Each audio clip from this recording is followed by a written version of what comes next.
Call 911 real quick, alright, 911? Yeah, my name is Paul. I'm an off-duty paramedic. Tourniquets, one of the easiest tools we can use to stop life-threatening hemorrhage. There's a lot of different brands out there, a lot of different types. Today we're going to discuss why they're important and what do they do, where to stage and carry those tourniquets, how to identify life-threatening hemorrhage, and how to properly apply a tourniquet. My name is Paul, lead medical instructor for BAER Solutions. Let's get into it. All right, what are tourniquets? Tourniquets are devices that we use to stop life-threatening bleeding. We have two different types of tourniquets in front of us. We have the Winlass style, and then we have the wrappable style, all right? We use tourniquets only on our arms and legs. We place them high and tight over the clothing above the site to stop the bleeding. Trauma is the leading cause of death. We know this through evidence-based medicine. Evidence-based medicine is basically backed by individuals who are putting in the hard work for us. Committees like Committee of Tactical Combat Casualty Care, the American College of Surgeons, Committee on Trauma. Those groups right there give us opportunities to make educated decisions on what we need to do and how we need to do it. Before we get into the how, let's talk about where do we carry these and how do we stage these. Staging and carrying tourniquets. I like to start with myself, carry a tourniquet on myself every day, right? So let's talk about the back pocket, right? So we have these fancy Agonic pants that actually has a slit in them specific for something like this. Carry a tourniquet right there. If you don't like the back pocket, you have the side right here. And then on the left leg, you also have a cargo style pocket down here. If you don't own one of these fancy pairs of Agonic pants, it's very doable with any type of jean or short that you would wear. Just make sure you have a tourniquet on you at all times. Let's talk about the vehicle. So depending on the type of vehicle you drive is going to dictate kind of where you stage these and how much room you have. So let's talk about this truck right here, okay? What you doing? So we have Drew here. This is Drew's vehicle. He's going to run you through some of the places that he would carry a tourniquet. All right, so carrying a tourniquet in your vehicle, your truck, right? And if you don't have a truck, we'll just say your Prius identifies as a truck, kind of like my old one did.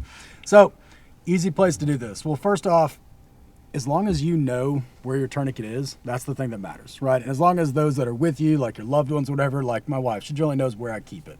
So let's start with the door first.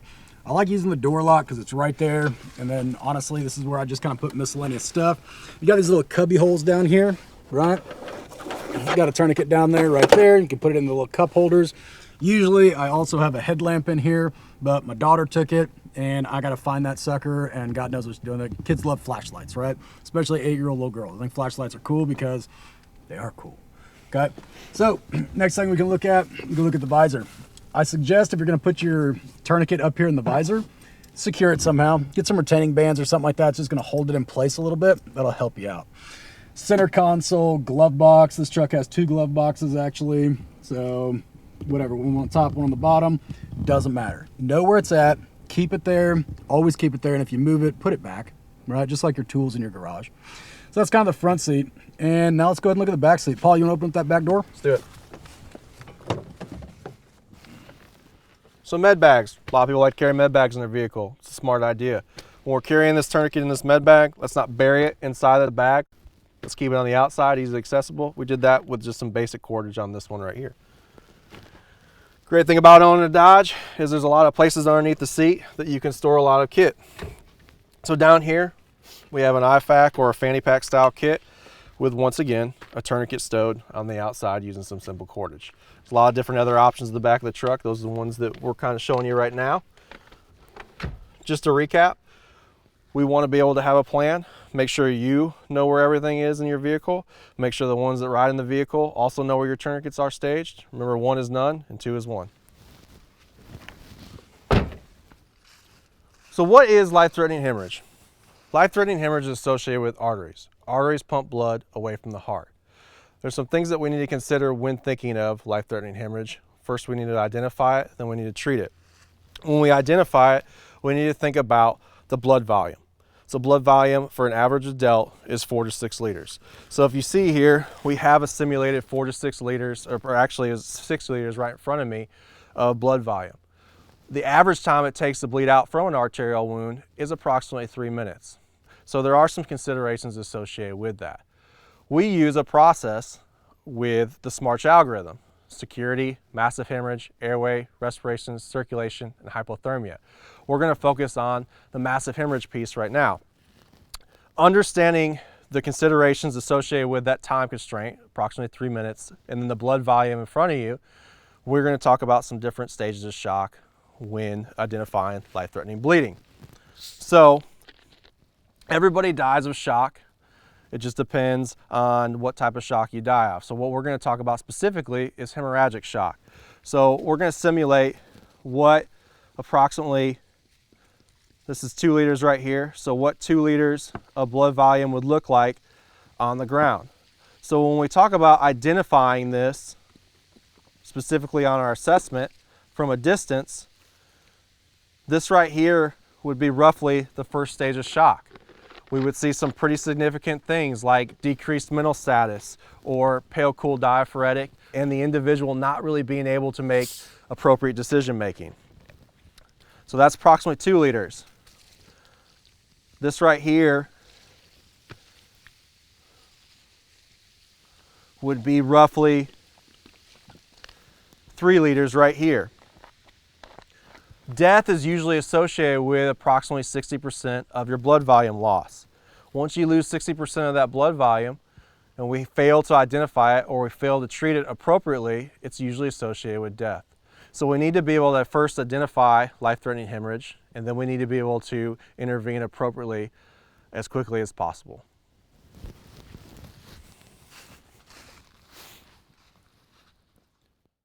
So let's talk about how to put these things on, right?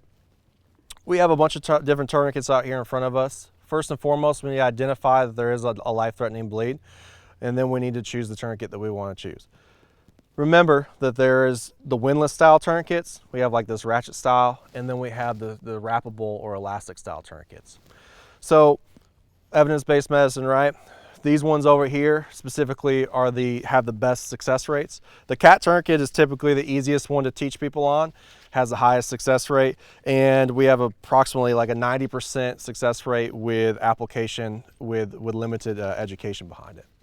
These two right here, so we have the Sam XD. Once again, it's got a Winlass, right? And then it has like this audible click feature right here, which we'll show you in a little bit, that has some positive feedback that lets you know when it's secure.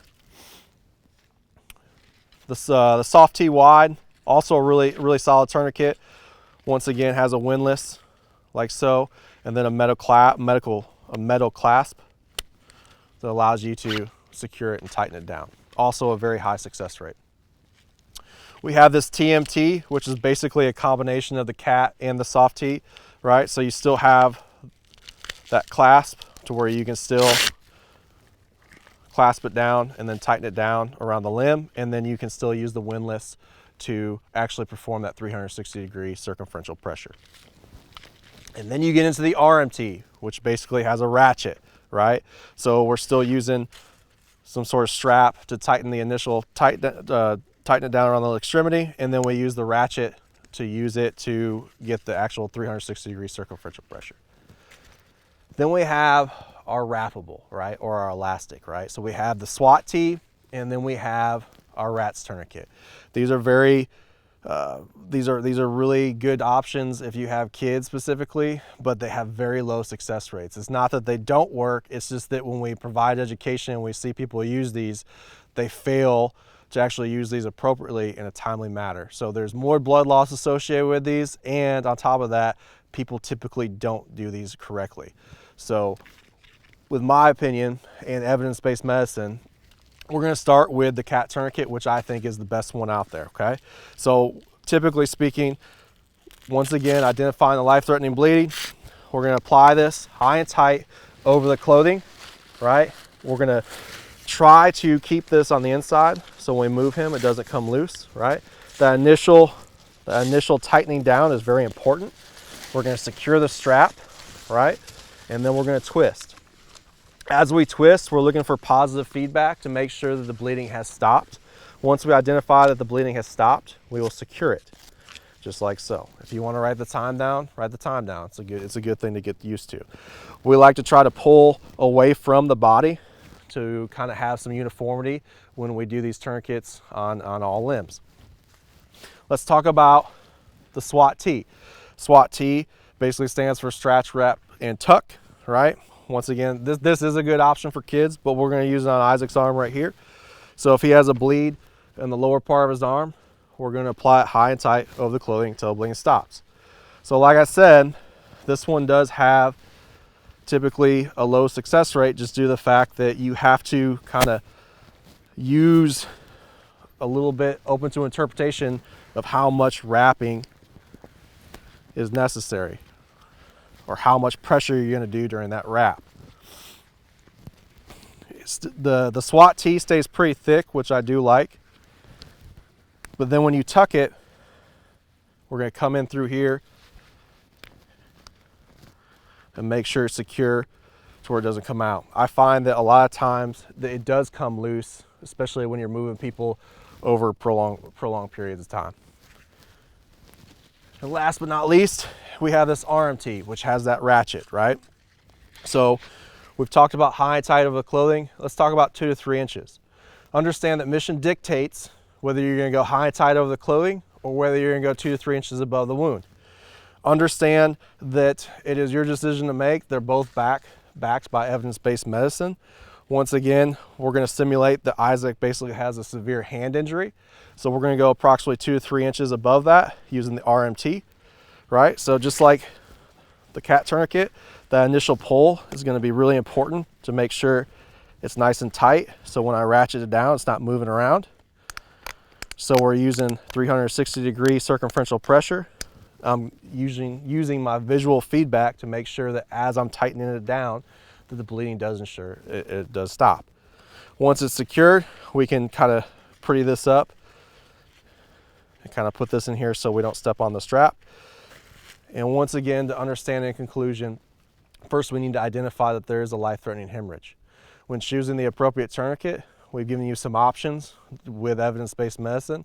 I typically like the Winlass style tourniquets. They have a very high success rate with a very low blood loss associated with application. You can use the Ratchet style tourniquet also, it works very well. And then the elastic style tourniquets, which would be your SWAT-T and your RATs, have very low success rates. So that's up to you to decide. Remember, we're going to put these tourniquets on high and tight over the clothing until the bleeding stops, or approximately 2 to 3 inches above the injury. Remember, mission dictates, and it's up to you to decide how you're going to apply these.